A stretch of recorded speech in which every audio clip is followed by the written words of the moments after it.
కర్మ ఏ రూపంలో తిరిగి వస్తుందో తెలిస్తే ఆశ్చర్యపోతారు. ఇది చాలా కాలం నాటి మాట. ఉజ్జయిని సింహాసనాన్ని గొప్ప ప్రతాపవంతుడైన జయసింహుడు అనే రాజు పరిపాలిస్తున్నాడు. ఒకరోజు ఉదయం ఆ వేళ మిగతా రోజుల వలె ప్రశాంతంగా లేదు.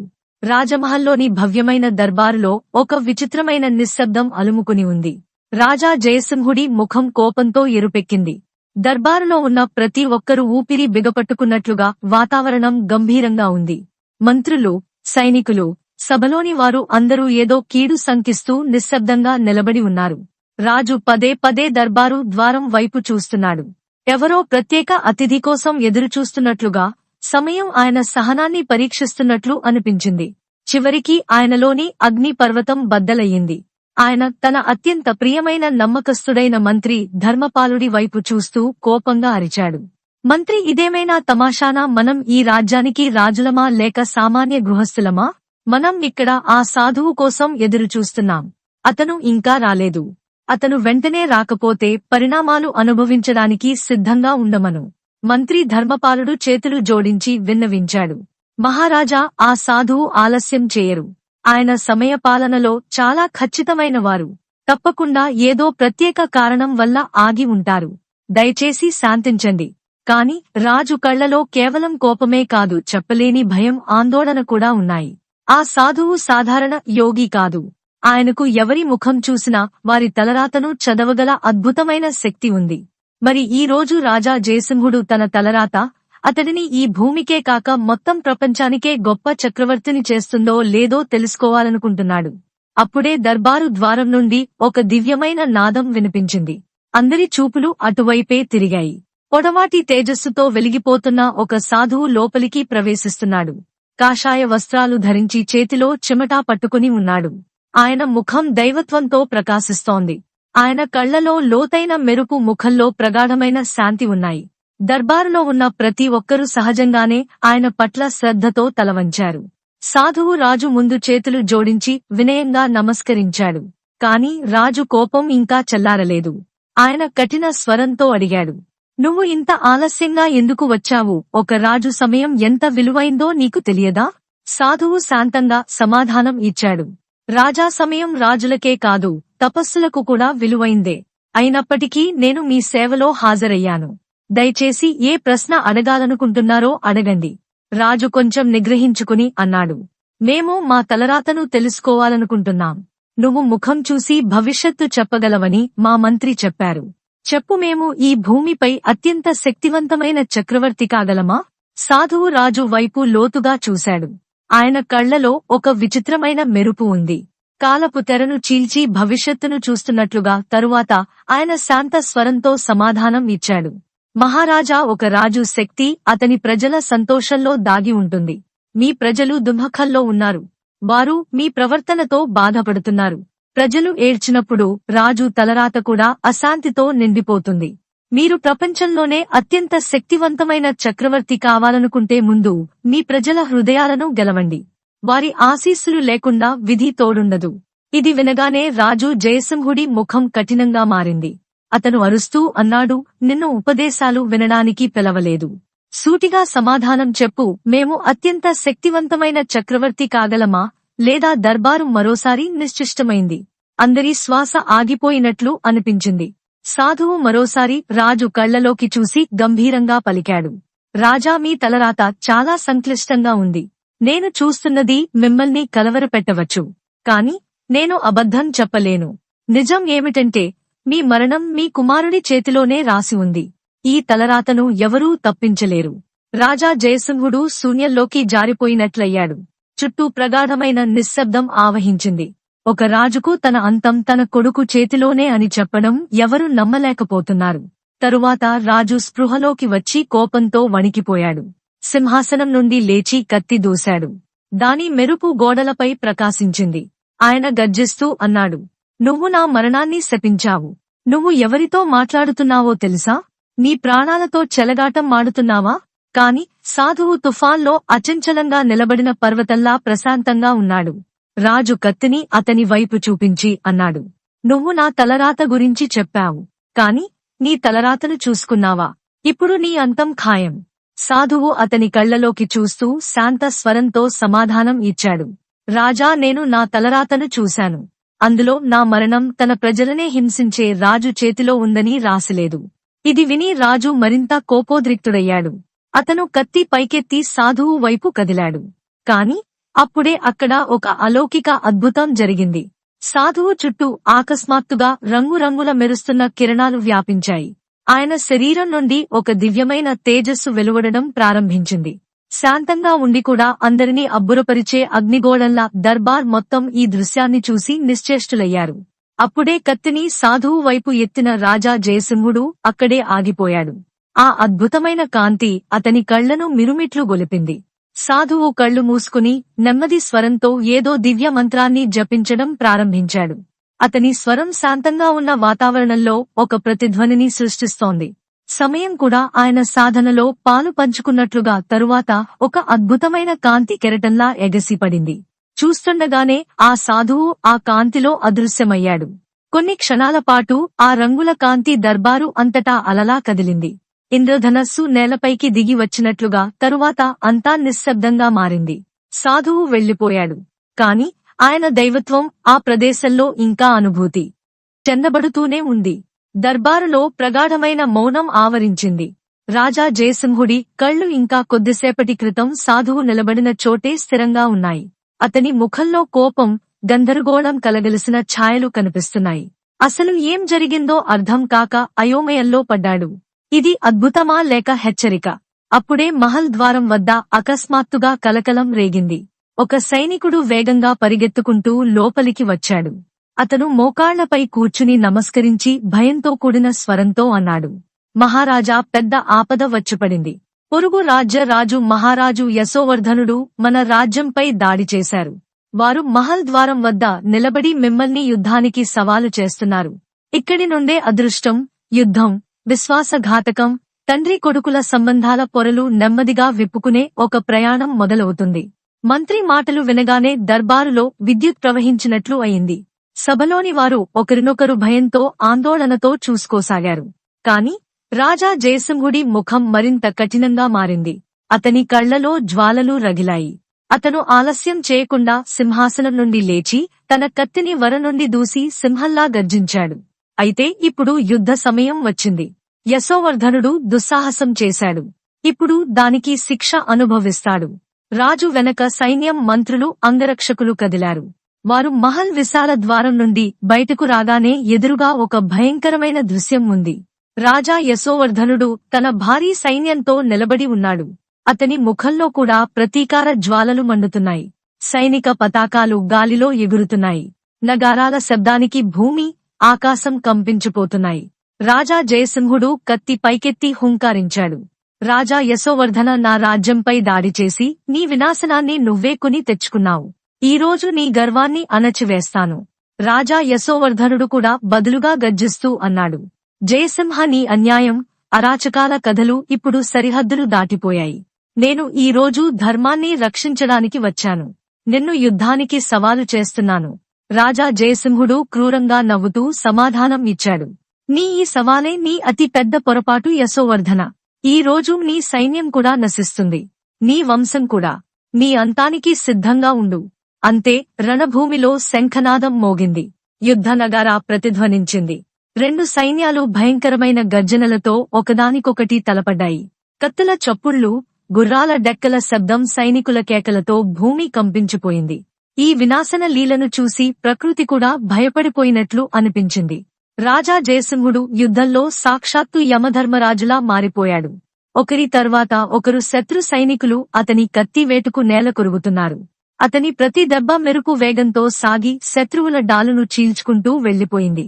యశోవర్ధనుడి సైన్యం జయసింహుడి పరాక్రమానికి వెనక్కి తగ్గసాగింది. కాని మహారాజు యశోవర్ధనుడు కూడా వీరత్వంలో తక్కువేమీ కాదు. అతను కూడా జయసింహుడి సైన్యంలోని అనేక యోధులను ఓడించి ధైర్యంగా పోరాడాడు. యుద్ధం క్రమంగా తీవ్ర రూపం దాల్చుతోంది. చివరికి ఆ క్షణం వచ్చింది. ఇద్దరు చక్రవర్తులు ముఖాముఖీ తలపడ్డారు. రాజా యశోవర్ధనుడు మొదటి దెబ్బ వేశాడు. కాని జయసింహుడు చాకచక్యంగా దాన్ని తప్పించుకుని వెంటనే ఎదురుదాడి చేశాడు. అతని దెబ్బ ఎంత వేగంగా ఉందంటే అది నేరుగా యశోవర్ధనుడి గుండెల్లోకి దూసుకెళ్ళింది. రాజా యశోవర్ధనుడు తూలి నేలపై పడిపోయాడు. అతని నోటి నుండి బాధతో కూడిన మూలుగు వచ్చింది. వణుకుతున్న స్వరంతో అన్నాడు జయసింహ, ఈ రోజు నువ్వు నన్ను ఓడించావు. కాని గుర్తుంచుకో, అధర్మం విజయం ఎప్పటికీ నిలవదు. నీ అంతం కూడా ఖాయం. ఆ అంతం నీ వంశం నుండే వస్తుంది. ఈ మాటలు చెబుతూనే అతను చివరి శ్వాస విడిచాడు. అతని మాటలు ఆకాశంలో చెరగని భవిష్యవాణిలా ప్రతిధ్వనించాయి. జయసింహుడు కత్తి పైకెత్తి గర్జించాడు. ఇది రాజా జయసింహుడి శక్తి. నన్ను సవాలు చేసిన వారి గతి ఇదే. కాని లోపల ఎక్కడో యశోవర్ధనుడి చివరి వాటలు సాధువు వాక్కు ప్రతిధ్వనించసాగాయి. నీ అంతం నీ ఇంట్లోనే ఉంటుంది. రాజా జయసింహుడు యుద్ధంలో విజయం సాధించాడు. కాని అతనిలో ఇప్పుడు సందేహం, భయం అనే బీజం మొలకెత్తింది. తిరిగి వచ్చి తన భవ్యమైన దర్బారులో ప్రవేశించినప్పుడు అతని ముఖంలో విజయోత్సాహం ఉంది. కాని హృదయంలో ఇప్పుడు అహంకార జ్వాల మండుతోంది. అతను రక్తంతో తడిసిన కత్తిని పైకెత్తి గర్జిస్తూ ఆదేశించాడు. వెళ్లి యశోవర్ధనుడి రాజ్యంలో ఈ ప్రకటన చేయండి. వారి రాజు ఇప్పుడు ఈ భూమిపై లేడు. వారి సైనికులు ఇది వింటే వారి ధైర్యం సన్నగిల్లుతుంది. ఆ తరువాత వారి వంశాన్ని నాశనం చేయండి. ఇదే నా ఆజ్ఞ. దీనిని తక్షణం పాటించాలి. రాజు కఠినమైన మాటలు సైనికులలో ఉన్మాదాన్ని నింపాయి. జయఘోషలు మిన్నంటాయి. కత్తులు ఆకాశం వైపు ఎగిరాయి. గుర్రాల డెక్కలతో భూమి కంపించింది. సైన్యం మరోసారి యుద్ధం వైపు కదిలింది. దుమ్ము, గర్జనలు, రక్తంతో పాటు అటువైపు రాజా యశోవర్ధనుడి మహల్లో హాహాకారాలు చెలరేగాయి. చుట్టూ భయం, ఆందోళన వాతావరణం నెలకొంది. ఒకప్పుడు వైభవం, గౌరవం నిండిన చోట ఇప్పుడు నిశ్శబ్దం ఆవరించింది. పెద్ద తుఫానుకు ముందు ఉండే ప్రశాంతత లాంటి నిశ్శబ్దం. దర్బారు ప్రశాంతంగా ఉంది. కాని మహల్ లోపల ఉద్రిక్తత, ఆందోళన అలలు వ్యాపిస్తున్నాయి. ఏళ్లుగా రాజకుటుంబంతో ఉన్న మహల్ ముఖ్య రాజగురువు ఈ సమయంలో మహల్లోని ఒక రహస్య గది బయట ఆందోళనతో నిలబడి ఉన్నాడు. ఆయన నుదిటి నుండి చెమట కారుతోంది. కళ్లలో లోతైన చింతరేఖలు ఏర్పడ్డాయి. ఆయన పదే పదే ఆ ద్వారం వైపు చూస్తున్నాడు. ఏదో అత్యంత ముఖ్యమైన వార్త కోసం ఎదురు చూస్తున్నట్లుగా. అప్పుడే గది ద్వారం నెమ్మదిగా తెరుచుకుంది. ఒక దాసి వణుకుతూ బయటకు వచ్చింది. ఆమె ఒడిలో ఒక నవజాత శిశువు చుట్టి ఉన్నాడు. ఆమె వణుకుతున్న స్వరంతో అంది, గురుదేవా, రాణి వసుంధర ఒక అందమైన పుత్రుడికి జన్మనిచ్చారు. రాజగురువు నవజాత శిశువు వైపు చూశాడు. ఆయన ముఖంలో క్షణకాలం ఆశ్చర్యం మెరిసింది. కాని వెంటనే ఆ చూపు లోతైన బాధగా మారింది. ఆయన నెమ్మదిగా అన్నాడు, ఇది చాలా విచారకరమైన సమయం దాసి. చాలా కష్టకాలం వచ్చింది. దాసి భయపడిపోయింది. ఆమె వణుకుతున్న స్వరంతో అడిగింది, గురుదేవా, మీరేమంటున్నారు? మహారాణి కుమారుడికి జన్మనిచ్చారు. ఇది ఆనందకరమైన సందర్భం కదా. ఇది ఉత్సవ సమయం కావాలి. రాజగురువు బరువైన రాయిని గుండెపై నుండి తీసివేస్తున్నట్లుగా లోతైన శ్వాస తీసుకున్నాడు. తరువాత నెమ్మదిగా అన్నాడు, దాసి, నీకు తెలియదు, మహారాజు యశోవర్ధనుడు ఇక ఈ లోకంలో లేరు. యుద్ధంలో మహారాజు జయసింహుడి చేతిలో ఆయన వధించబడ్డారు. ఈ వార్త త్వరలోనే రాజ్యం మొత్తం వ్యాపిస్తుంది.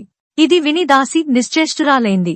రాజగురువు ఇంకా ఇలా అన్నాడు, ఇంతకంటే భయంకరమైన విషయం ఏమిటంటే రాజా జయసింహుడు యశోవర్ధనుడి వంశాన్ని సమూలంగా నాశనం చేయమని ఆజ్ఞాపించాడు. ఈ శిశువు ఉనికి ఇప్పుడు శత్రువుకు సంకటంగా మారింది. వారు ఇతడిని బ్రతకనివ్వరు. దాసి కళ్లలో భయం చోటు చేసుకుంది. ఆమె అంది, గురుదేవా, ఇప్పుడు మనం ఏం చేద్దాం? ఈ శిశువును, రాణిని ఎక్కడ దాచగలం? సైనికులు ఏ క్షణంలోనైనా మహల్లోకి చొరబడవచ్చు. రాజగురువు కళ్లలో ఇప్పుడు కేవలం చింత మాత్రమే కాదు, దృఢ నిశ్చయం అనే జ్వాల కూడా రగిలింది. కాని ఆయన శాంతంగా ఇలా అన్నాడు, సమయం చాలా తక్కువగా ఉంది. ఈ బాలుడు కేవలం నవజాత శిశువు కాదు. యశోవర్ధనుడి చివరి జ్యోతి, మన భవిష్యత్తు ఆశ. ఒకరోజు ఇదే కుమారుడు అన్యాయం అనే చీకటిని అంతం చేసి తన తండ్రి మరణానికి ప్రతీకారం తీర్చుకుంటాడని నేను దృఢంగా నమ్ముతున్నాను. మనం ఇతడిని ఎలాగైనా కాపాడాలి. అప్పుడే మహల్ ద్వారాలపై గట్టిగా దబదబ శబ్దాలు వినిపించాయి. సైనికుల గర్జనలు నడవాలలో ప్రతిధ్వనించసాగాయి. వారు తలుపులు పగలగొట్టడం ప్రారంభించారు. రాజగురువు దాసికి సంకేతం ఇచ్చాడు. త్వరగా రాణి వసుంధరను, బాలుడిని తీసుకుని రహస్య స్వరంగం నుండి వెళ్ళిపో. నేను ఈ సైనికులను ఆపడానికి ప్రయత్నిస్తాను. సమయం మనకు వ్యతిరేకంగా ఉంది. కాని మనం ప్రయత్నించకుండా ఓడిపోకూడదు. దాసి, శిశువును గుండెలకు హత్తుకుని మహల్లోని చీకటి స్వరంగాల వైపు పరుగెత్తింది. రాజకుటుంబం కొందరు ప్రత్యేక వ్యక్తులకు మాత్రమే తెలిసిన రహస్య మార్గాల వైపు. ఆమె చీకటిలో కలిసిపోగానే వెనుక మహల్లో గందరగోళం చెలరేగాయి. రాజా జయసింహుడి సైన్యం మహల్ మొత్తాన్ని చుట్టుముట్టింది. కత్తుల చప్పుళ్లు, గుర్రాల డెక్కల శబ్దాలు, సైనికుల గర్జనలు మహల్ పైకప్పుల వరకు ప్రతిధ్వనించాయి. మహల్లోని ప్రతి ఇటుక ఇప్పుడు భయంతో వణికిపోతోంది. ఒక గదిలో రాణి వసుంధర తన నవజాత శిశువును ఒడిలో పెట్టుకుని కూర్చుని ఉంది. ఆమె కళ్లలో లోతైన భయం ఉంది. పక్కనే రాజగురువు ఆమెకు ధైర్యం చెప్పడానికి ప్రయత్నిస్తున్నాడు. కాని ఆయన ముఖంలో కూడా ఉద్రిక్తత రేఖలు స్పష్టంగా ఉన్నాయి.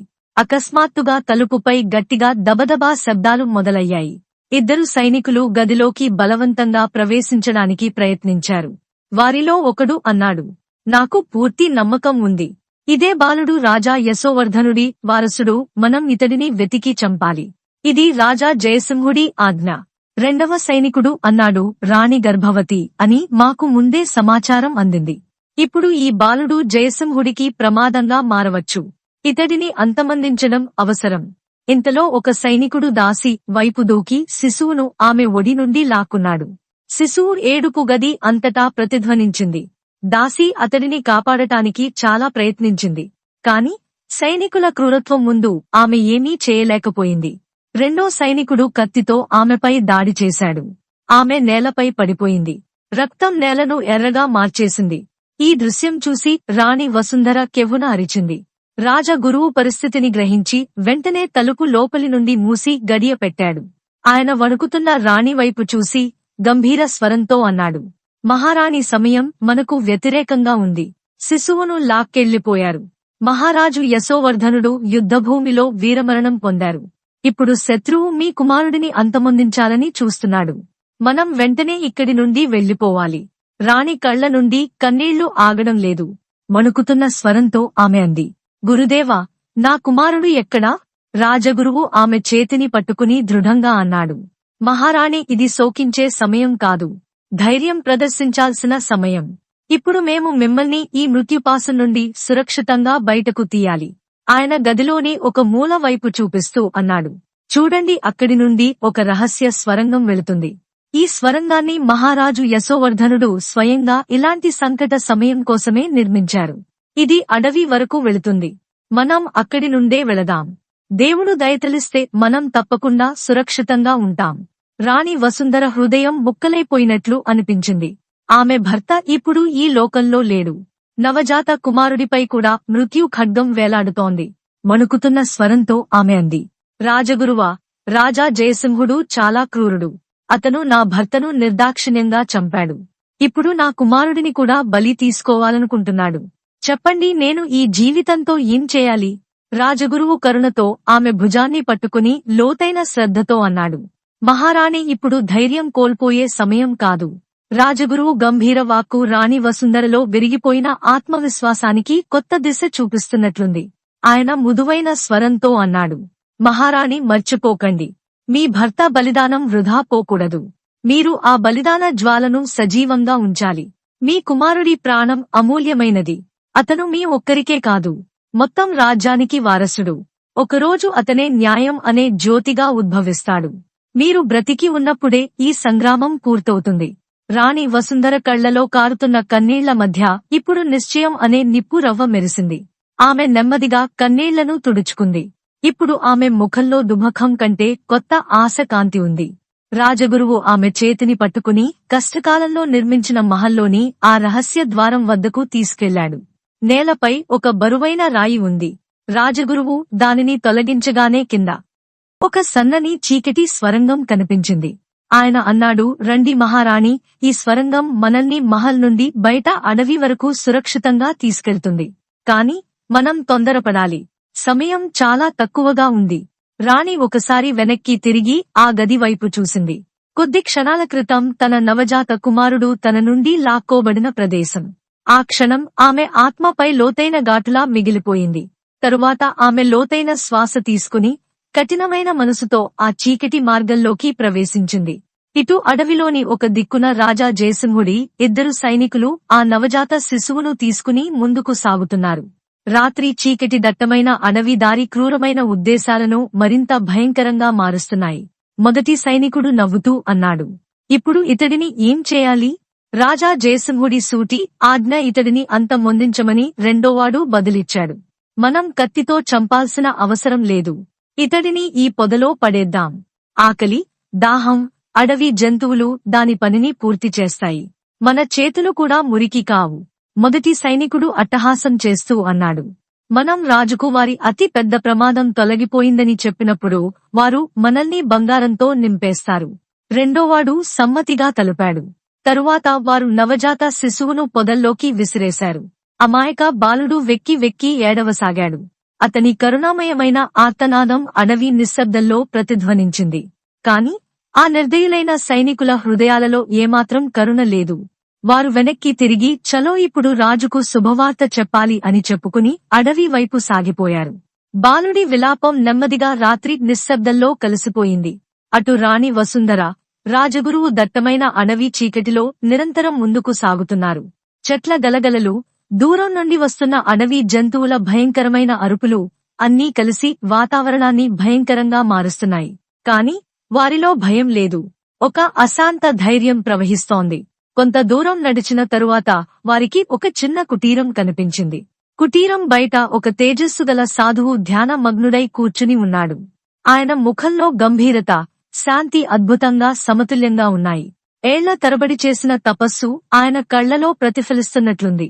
సాధువు కళ్ళు తెరిచినప్పుడు ఆయన చూపు నేరుగా రాజగురువుపై పడింది. ఆయన శాంత స్వరంతో అన్నాడు, చెప్పండి రాజగురువా, ఈ దట్టమైన అడవిలో ఈ సమయంలో మీరు ఎలా వచ్చారు? ఈ దేవి ఎవరు?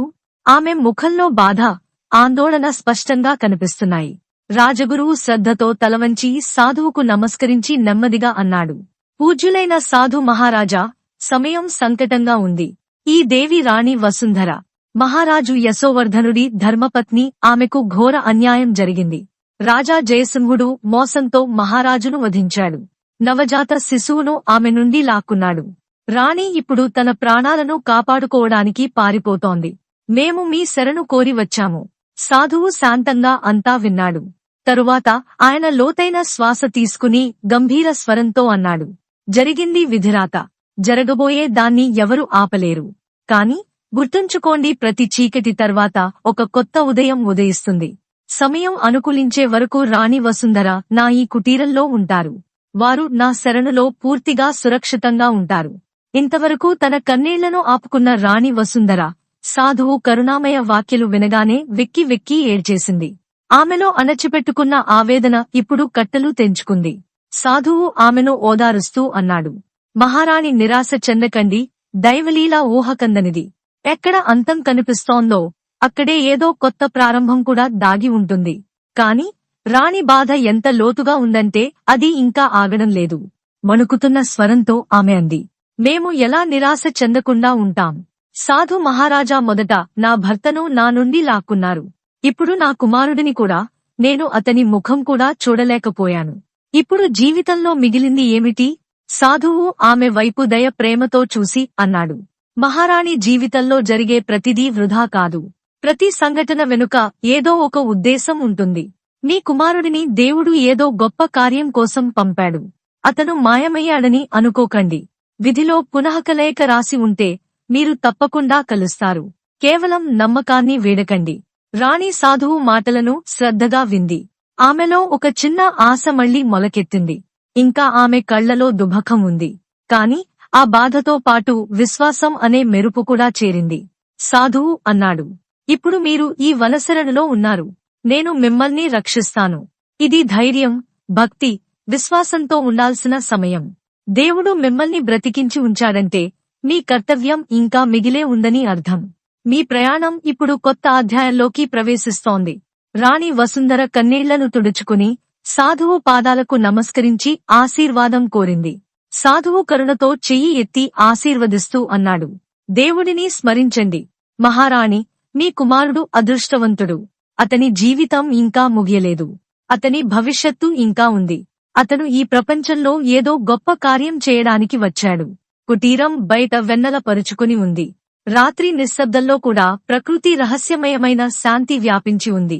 కాని ఆ దట్టమైన అడవి నిశ్శబ్దం మధ్య రాణి వసుంధర కళ్లలో ఇప్పుడు కన్నీళ్లు లేవు. ప్రతీకారం ఆశతో మండుతున్న ఒక తేజస్సు ఉంది. ఆమె ఇప్పుడు కేవలం శోకతప్త స్త్రీ కాదు. తన కుమారుడిని వెతకడానికి, తన భర్త హత్యకు ప్రతీకారం తీర్చుకోవడానికి, బ్రతకడానికి సిద్ధంగా ఉన్న ఒక తల్లి. మరోవైపు ఉజ్జయిని మహల్లో మరో రాత్రి గడుస్తుంది. రాజా జయసింహుడు మహల్ నడవలో ఆందోళనగా పచారులు చేస్తున్నాడు. అతని ముఖం తుఫానుకు ముందుండే గాలివానలా ఉంది. ఆశ భయంతో నిండి. అతని మనసులో పదే పదే ఇదే ఆలోచన మెదులుతోంది. ఇప్పుడు నేను ఒక కుమారుడికి తండ్రి కాబోతున్నాను. నా వారసుడు కాబోయే కుమారుడు నా వారసత్వాన్ని ముందుకు తీసుకెళ్తాడు. అప్పుడే ఒక దాసి నెమ్మదిగా అతని ముందు వచ్చి నిలబడింది. ఆమె ముఖంలో భయం, సంకోచం స్పష్టంగా కనిపిస్తున్నాయి.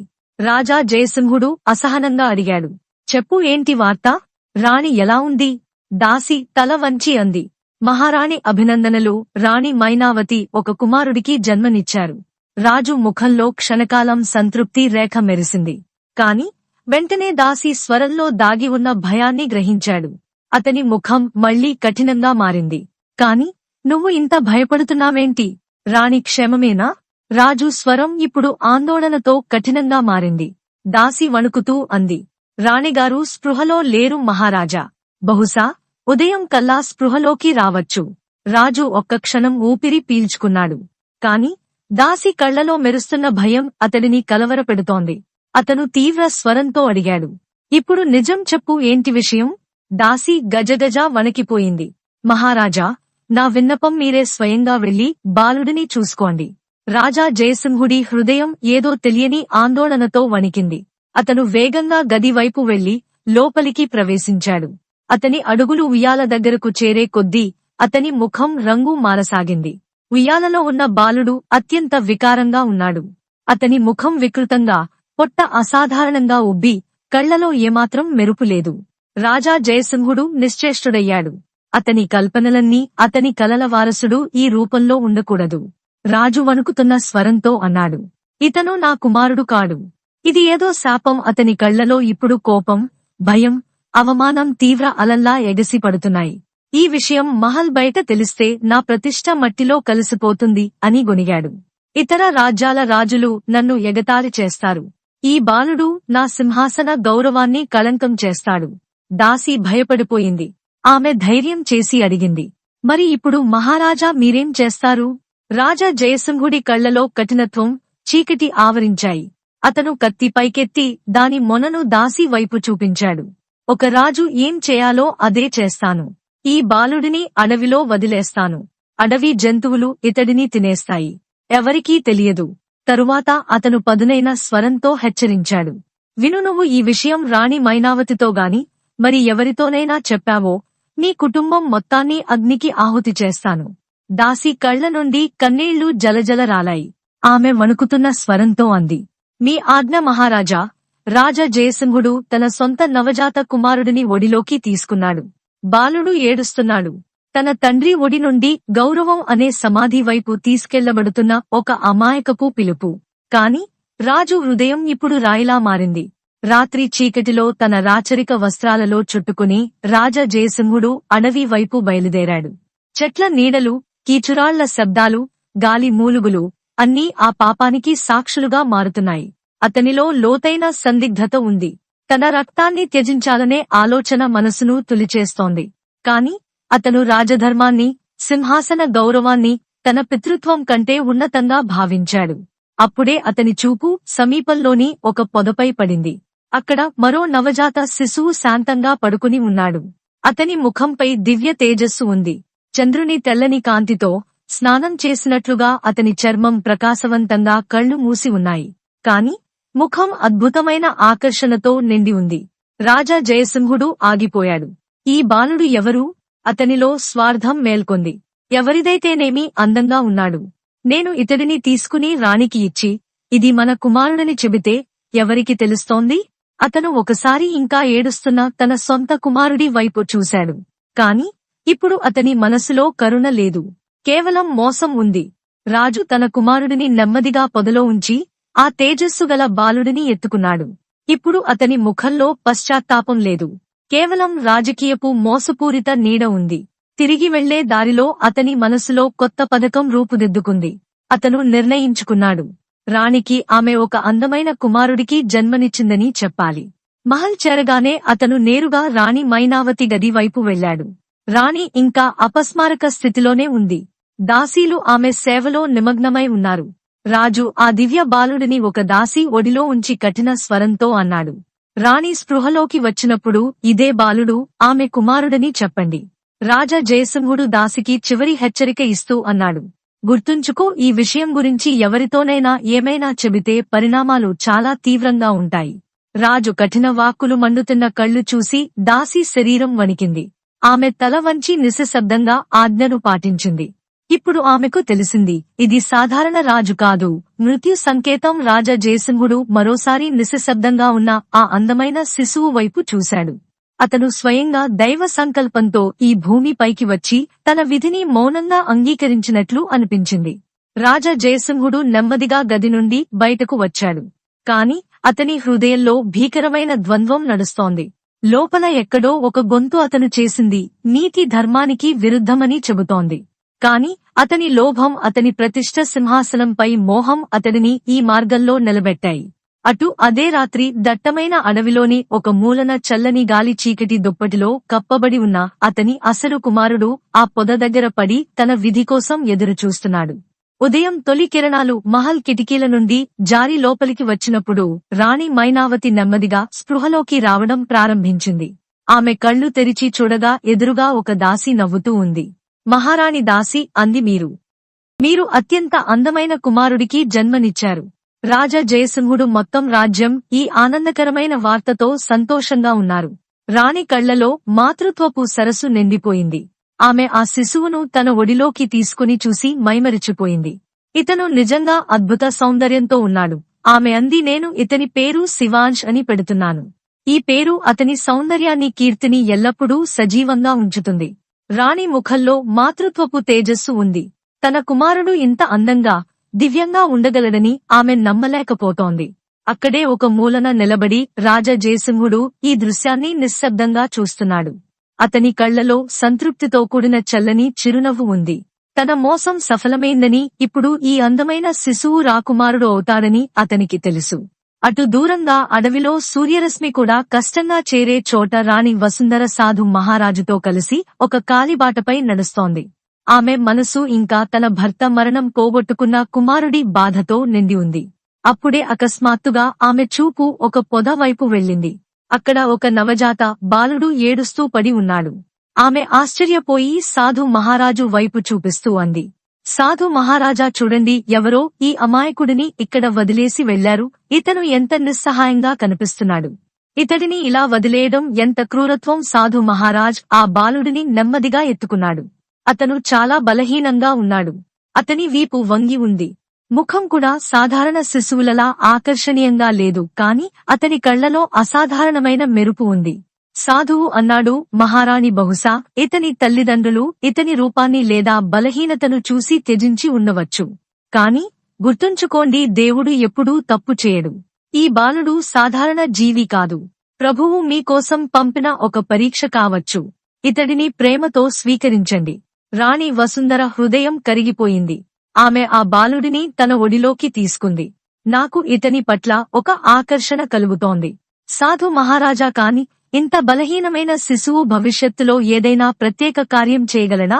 సాధువు గంభీర స్వరంతో సమాధానం ఇచ్చాడు. మహారాణి, ఈ బాలుడు తన గోనితో కాదు, తన కర్మలతో గుర్తించబడతాడు. మీరు ఇతడికి వీరత్వం, సత్యం మార్గాన్ని చూపించండి. నేను ఇతడికి సాధన, శక్తి, ఆత్మబలం పాఠాలు నేర్పుతాను. కాని గుర్తుంచుకోండి, ఇతనికి తన పుట్టుక రహస్యాన్ని ఇప్పుడే చెప్పకండి. ఈ నిజం సమయానికి ముందే తెలిస్తే అతని ఆత్మవిశ్వాసం దెబ్బతినవచ్చు. రాణి దృఢంగా అంది, మీ మాటను పాటిస్తాను. ఇప్పుడు ఈ బాలుడు నా కుమారుడు. నేను ఇతడికి ధర్మం, ధైర్యం, సేవ పాఠాలు నేర్పుతాను. ఇతను ఒకరోజు ప్రపంచం గర్వపడే యోధుడిగా ఎదుగుతాడు. సాధువు చేయి ఎత్తి ఆశీర్వదించాడు. ఇదే మీ ధర్మం మహారాణి. ఇదే ఈ బాలుడి విధి. ఇతడిని సత్యం, కరుణ, న్యాయానికి ప్రతీకగా నిలిచే వీరుడిగా తయారు చేయండి. ఈ విధంగా రాజా జయసింహుడి మోసంతో మహల్కు చేరిన బాలుడు శివాంశ అని పిలవబడి రాకుమారుడయ్యాడు. అడవిలో వదిలివేయబడిన బాలుడు వీరసింహుడు అనే పేరుతో రాణి వసుంధర ఒడిలో పెరిగి సమయమే రచించిన విధి నాటకంలో ఒక భాగమయ్యాడు. కాలం గడిచిపోయింది. 20 ఏళ్ల సుదీర్ఘ కాలచక్రం ముగిసింది. ఇప్పుడు శివాంష్ 20 ఏళ్ల యువకుడిగా తేజస్సుతో అందంగా ఆకర్షణీయంగా అన్ని గుణాలతో నిండి ఉన్నాడు. అతని రాజస శోభ బుద్ధిమత్త వ్యక్తిత్వం గురించి రాజ్యం మొత్తం చర్చించుకునేది. రాజా జయసింహుడు ప్రతిసారీ ఇది చూసి తన నిర్ణయం సఫలమయ్యనని గర్వపడేవాడు. కాని అంతా బయటకు కనిపించినంత ప్రశాంతంగా లేదు. రాజ్యంలో విచిత్రమైన సంఘటనలు జరగసాగాయి. ఒక అజ్ఞాత ముసుగు వీరుడు మెరుపు వేగంతో వచ్చి క్షణంలో మాయమయ్యేవాడు. అతను రాజు క్రూరమైన సైనికులపై దాడి చేసేవాడు. నిర్దోషులను కాపాడేవాడు. తరువాత గాలిలో కలిసిపోయేవాడు. రాజా జయసింహుడి సైనికులు అతడిని పట్టుకోవడంలో ఎప్పుడూ విఫలమయ్యేవారు. అతని కత్తి వేగం, అతని నడక, అతని ధైర్యం అన్నీ అసాధారణంగా ఉండేవి. ఒకరోజు మధ్యాహ్నం రాజధాని ముఖ్య బజారులో గందరగోళం చెలరేగింది. 2 సైనికులు ఒక పేద పండ్ల వ్యాపారిని కొడుతున్నారు. వారి ముఖంలో గర్వం, కోపం కనిపిస్తున్నాయి. "నువ్వు మా దగ్గర పండ్లకు బదులుగా డబ్బులు అడగడానికి ఎంత ధైర్యం? మేము రాజా జయసింహుడి సైనికులమని నీకు తెలియదా" అని అంటారు. వారు అతనిని తోస్తూ, తన్నుతూ అవమానిస్తున్నారు. పండ్ల వ్యాపారి చేతులు జోడించి వేడుకున్నాడు. "అయ్యా, నేను ఈ పండ్లు మీకోసమే కోశాను. దయచేసి నన్ను కొట్టకండి. నేను కేవలం నా శ్రమకు ప్రతిఫలం అడుగుతున్నాను." సైనికులపై పండ్ల వ్యాపారి విన్నపం ఏమాత్రం ప్రభావం చూపలేదు. వారు తమ పదం రాజా జయసింహుడి పేరు అడ్డం పెట్టుకుని మరింత నిర్దయులయ్యారు. "మేము ఎవరమో నీకు తెలియదా? మేము రాజా జయసింహుడి సైనికులమా? డబ్బులు అడుగుతావా? ఈ రోజు నీకు బుద్ధి చెబుతాం." వారు అతడిని కొడుతూనే ఉన్నారు. బజార్లో నిలబడిన ప్రజలు భయంతో ఏమీ చెప్పలేకపోయారు. అప్పుడే దూరం నుండి గుర్రపు డెక్కల శబ్దం వినిపించింది. దుమ్ము రేపుతూ ఒక గుర్రపు రౌతు మెరుపు వేగంతో బజారులోకి ప్రవేశించాడు. అతను తన ముఖాన్ని ముసుగుతో కప్పుకున్న ఒక రహస్యమయ యువకుడు. అతని కళ్లలో తేజస్సు, నడకలో ఆత్మవిశ్వాసం, కత్తి పిడిపై ఉన్న వేళ్లలో ఏమాత్రం సంకోచం లేదు. అతను నేరుగా సైనికుల ముందు నిలబడ్డాడు. గంభీర స్వరంతో అన్నాడు, "ఆపండి. ఈ పేదవాడిపై చేయి ఎత్తడం ఆపండి. లేకపోతే పరిణామాలు మీకు మంచివి కావు." సైనికులు అతడిని తెరిపార చూశారు. వారిలో ఒకడు గర్జించాడు, "మమ్ముని ఆపడానికి నువ్వు ఎవడివి? మేము రాజా జయసింహుడి సైనికులమని నీకు తెలియదా? ఇక్కడి నుండి పారిపో, లేకపోతే చంపేస్తాం." కాని ముసుగు యువకుడు అంగుళం కూడా కదలలేదు. అతని కళ్లలో ఒక రహస్యమైన తేజస్సు ఉంది. ఏళ్ల తరబడి అనుభవించిన బాధ, ఏదో అసంపూర్ణ ప్రతిజ్ఞ అక్కడ రగులుతున్నట్లు ఉంది. అప్పుడే ఒక సైనికుడు అరిచాడు, "అరే, ఇతను మన చాలా మంది సహచరులను ఓడించిన ముసుగు వీరుడే, పట్టుకోండి." వెంటనే కత్తులు దూయబడ్డాయి. కాని ముసుగు యువకుడి ప్రతిచర్య మెరుపులా ఉంది. అతని కత్తివర నుండి తుఫాను విరుచుకుపడినట్లుగా బయటకు వచ్చింది. మొదటి వేటికే ఒక సైనికుడి కత్తి అతని చేతి నుండి జారి దూరంగా పడింది.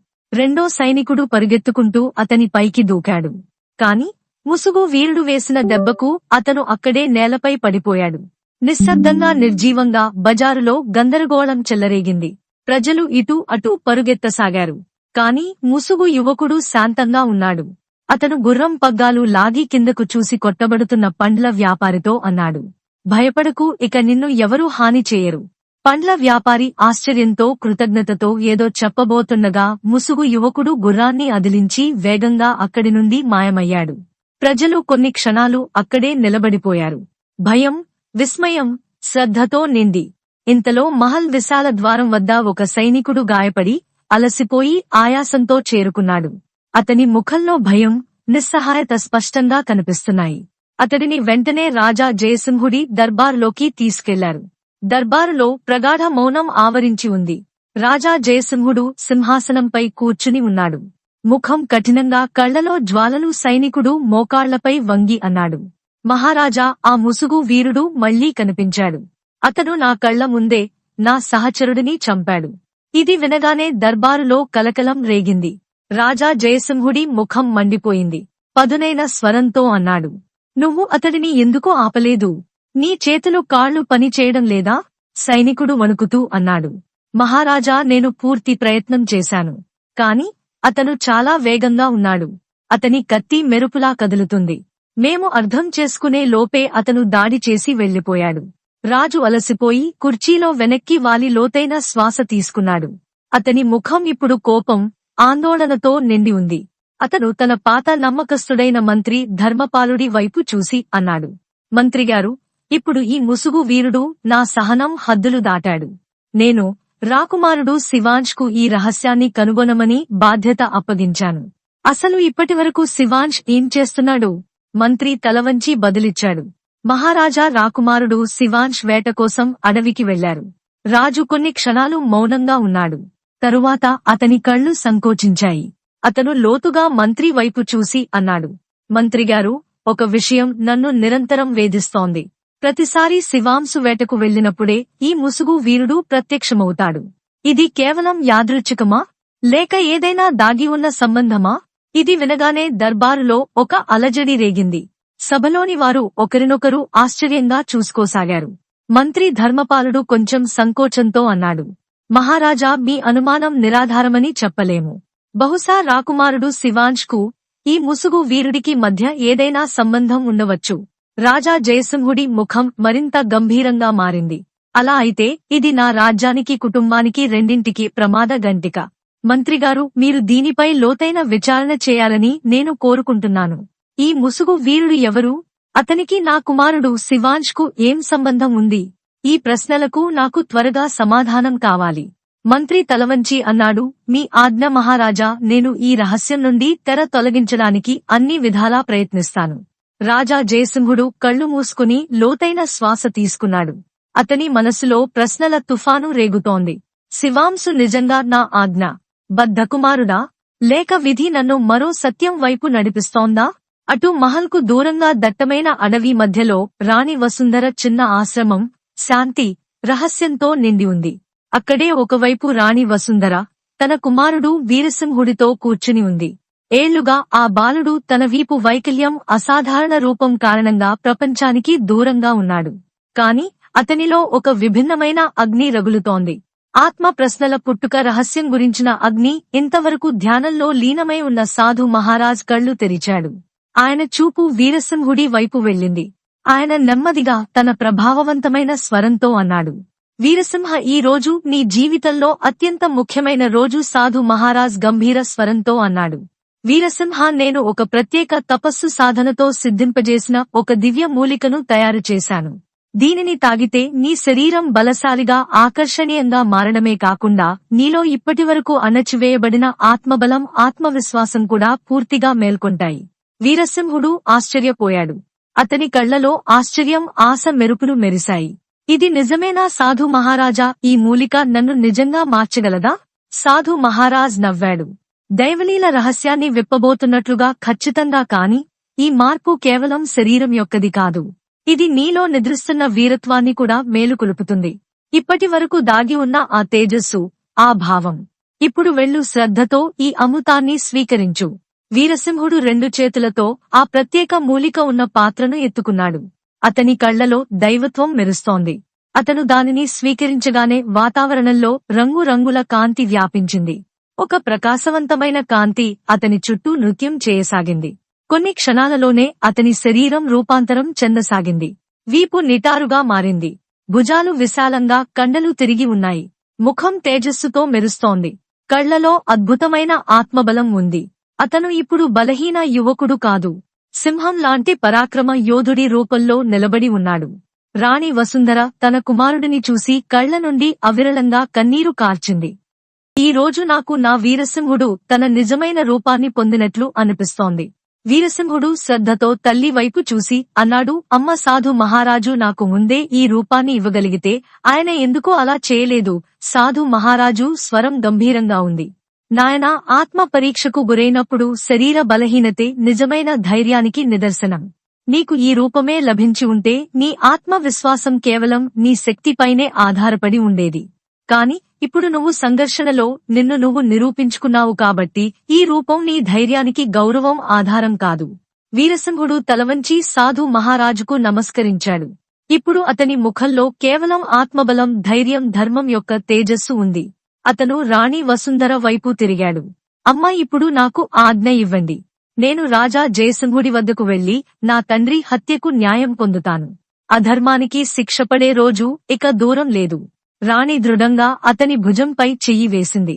నాయనా, నేను కూడా నీతో వస్తాను. నీ తండ్రి మరణం నా ఆత్మను కూడా కదిలించింది. నా కుమారుడు సత్య రక్షణ కోసం రణభూమిలో నిలబడటం నా కళ్లారా చూడాలనుకుంటున్నాను. వీరసింహుడు సమ్మతిగా తల ఊపాడు. సరే అమ్మా, నేను రాజా జయసింహుడిని, అతని సింహాసనంపైనే సవాలు చేస్తాను. అతని సింహాసనం, అతని అధికారం అన్నీ కదిలించి వేస్తాను. సాధు మహారాజ్ తన 2 చేతులు ఆశీర్వాదంగా ఎత్తాడు. వెళ్ళు వీరసింహ, ఇది నీ జీవితంలో అత్యంత కఠినమైన పరీక్ష అవుతుంది. కాని గుర్తుంచుకో, సత్యం, ధైర్యం, సాహసం నీ అతి పెద్ద బలం, అవే నీకు విజయాన్ని అందిస్తాయి. వీరసింహుడు, రాణి వసుంధర సాధు మహారాజు పాదాలకు నమస్కరించి తమ లక్ష్యం వైపు ప్రయాణమయ్యారు. ఇప్పుడు వీరసింహుడి కొత్త రూపం కేవలం అతని బాహ్య సౌందర్యం కాదు, అది అతనిలో మేల్కొన్న ధర్మం, ధైర్యం, ప్రతీకారం యొక్క ప్రతీక. అటు రాజా జయసింహుడు తన భవ్యమైన దర్బారులో గంభీర ముద్రతో సింహాసనంపై ఆసీనుడై ఉన్నాడు. అతని ముఖంపై ఉద్రిక్తత రేఖలు స్పష్టంగా కనిపిస్తున్నాయి. ఆ రహస్యమైన ముసుగు వీరుడు ఇప్పటికీ అతనికి అపరిష్కృత రహస్యంగానే ఉన్నాడు. దర్బారులో ప్రగాఢ మౌనం నెలకొని ఉంది. అప్పుడే ఒక గూఢచారి నెమ్మదిగా ముందుకు వచ్చి వంగి అన్నాడు, మహారాజా, ఆ ముసుగు వీరుడి రహస్యం తెలిసిపోయింది. రాజా జయసింహుడు ఆశ్చర్యపోయాడు. అతని కళ్లలో ఆశ్చర్యం, కోపం ఒకేసారి ఉద్భవించాయి. ఏమన్నావు? త్వరగా చెప్పు, ఎవడతను? గూఢచారి తలవంచి సమాధానం ఇచ్చాడు.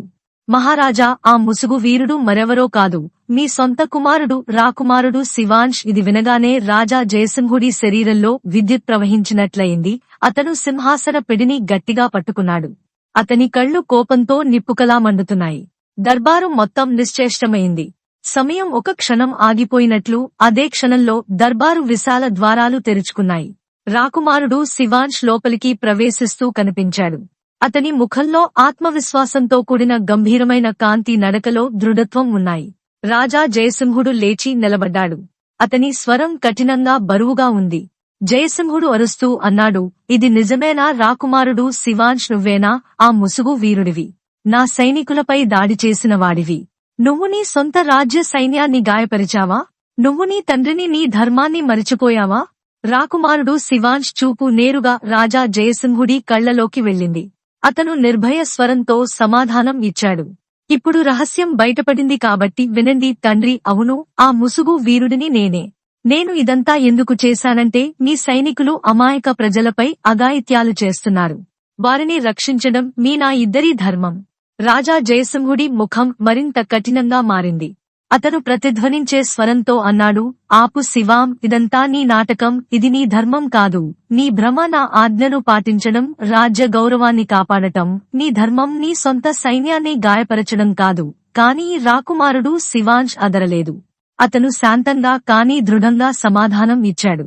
తండ్రి, రాజ్య గౌరవం ప్రజల కన్నీళ్లపై నిలబడితే దానిని పాటించడం పాపం అవుతుంది. ప్రజా సంక్షేమమే అతి పెద్ద గౌరవం. మీ సైనికులు అమాయకులపై అత్యాచారం చేస్తుంటే వారిని ఆపడమే నా ధర్మం. దానికోసం నేను మీకు వ్యతిరేకంగా నిలబడాల్సి వచ్చినా సరే. రాజా జయసింహుడి ముఖం కాలుతున్న ఇనుములా మారింది. అతను కోపంగా సింహాసనంపై కూర్చుని అన్నాడు, శివాంష్, నీ ఈ ధైర్యం ఇక సహించబడదు. నువ్వు నా రాజ్య నియమాలను ఉల్లంఘించావు, నా సైన్యాన్ని బలహీనపరిచావు, నా గౌరవాన్ని దెబ్బతీశావు. నీ ఈ నేరాన్ని నేను ఎప్పటికీ క్షమించను. శివాంష్ వినయంగా తలవంచాడు, కానీ స్వరంలో దృఢత్వం తగ్గలేదు. మీరు నన్ను శిక్షించాలనుకుంటే నేను దానిని సంతోషంగా స్వీకరిస్తాను. కానీ గుర్తుంచుకోండి, నేను చేసిందంతా కేవలం ప్రజల రక్షణ కోసమే. జయసింహుడు వణుకుతున్న స్వరంతో అడిగాడు, మీరెవరు మహాముని? ఈ మాటలేంటి? సాధు వాక్కు మరింత లోతుగా మారింది. ఏళ్ల క్రితం రాజా యశోవర్ధనుడి వంశాన్ని నాశనం కాకుండా కాపాడిన వాడిని నేను. విధి ఎప్పుడో రాసిన సత్యాన్ని ఈ రోజు బయట పెట్టడానికి వచ్చాను. ఈ రోజు నిన్ను ఓడించిన వీరసింహుడు నువ్వు కొడుకులా పెంచిన శివాంష్, ఇద్దరూ నీ కర్మల సృష్టియే. ఇప్పుడు శ్రద్ధగా విను. దర్బారు పూర్తిగా నిశ్శబ్దమైంది. ప్రతి కన్ను సాధువు వైపే ఉంది. సాధువు ఇలా చెప్పడం ప్రారంభించాడు, ఏళ్ల క్రితం నీ ఆజ్ఞ మేరకే రాజా యశోవర్ధనుడి కుటుంబాన్ని అంతం చేయడానికి పంపబడిన సైనికులు ఒక నవజాత శిశువును అడవిలో వదిలేసి వచ్చారు. అదే రోజు నువ్వు నీ సొంత నవజాత కుమారుడిని, అతని రూపాన్ని చూసి త్యజించాలని నిర్ణయించుకున్నావు. అదే అడవిలో పడవేయించావు. కాని విధి ఆ రోజు ఒక అద్భుతమైన లీలను రచించింది. నీ సైనికులు పొరపాటున యశోవర్ధనుడి అందమైన కుమారుడిని ఎత్తుకొచ్చి నీ సొంత కుమారుడిని అక్కడే వదిలేశారు. నువ్వు అందాన్ని చూసి నీ కుమారుడిగా భావించినవాడు రాజా యశోవర్ధనుడి కుమారుడు శివాంశ్ నువ్వు త్యజించినవాడు వీరసింహుడు నీ అసలు కుమారుడు. ఇది వినగానే దర్బారు మొత్తం నిశ్చేష్టమైంది.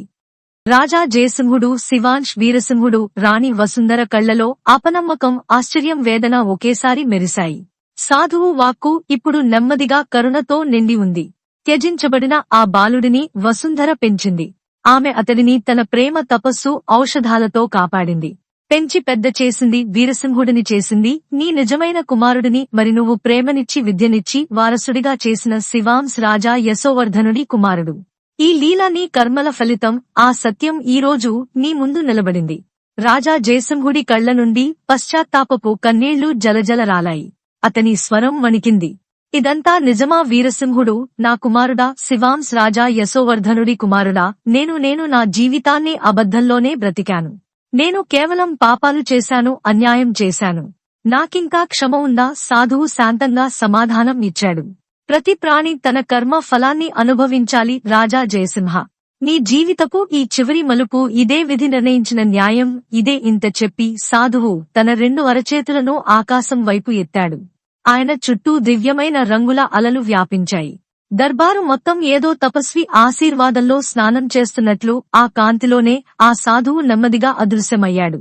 ఆయన వెళ్లగానే రాజా జయసింహుడి కళ్ల నుండి పశ్చాత్తాపపు ధారలు ప్రవహించాయి. వణుకుతున్న చేతులతో ఆయన వీరసింహుడు శివాంశ్ వైపు చూసి నెమ్మదిగా చివరి శ్వాస విడిచాడు. ఆయన జీవితం ఆయన అధర్మాల లాగే ముగిసింది. దర్బారు మూగబోయింది. సమయం ఆగిపోయింది. ప్రతి ముఖం ఒక విచిత్రమైన భావనలో మునిగిపోయింది.